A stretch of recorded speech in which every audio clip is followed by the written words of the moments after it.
Je Il y a crois que aussi... c'est pas vrai que c'est le droit du public à l'information de voir ce type malade avec les tenues des sous-vêtements des femmes et que ça soit diffusé, la diffusion de masse de ça. J'ai bien aimé Nathalie Petrovski ce matin dans la presse qui disait qu'est-ce qu'on répond à l'enfant de 5-6 ans qui nous dit pourquoi le monsieur est habillé de même?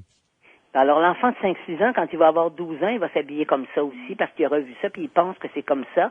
Et puis, ce qui arrive avec tout ça, c'est que les enfants, les adolescents ont une sexualité dont la référence, c'est la pornographie qu'ils regardent sur Internet.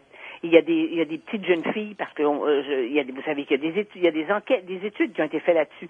Il y a des petites jeunes filles, des adolescentes qui croient que certaines pratiques sexuelles qui relèvent plus de la perversion que du bon sens, elles croient que ça fait partie de la réalité amoureuse.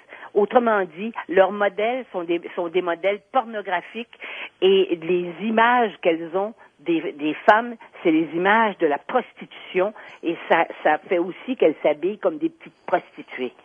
Hein? Tout ça, il y a une espèce il y a un lien entre tout ça. Il faut être capable d'établir les liens entre les choses pour comprendre. Mais les barrières sont toutes tombées. Mais là, on a dépassé toutes les barrières, on a dépassé tous les tabous en publiant ça, et je pense que la presse va être obligée de se policer. Il faut qu'il y ait un grand débat au sein des médias et au sein de la communauté journalistique.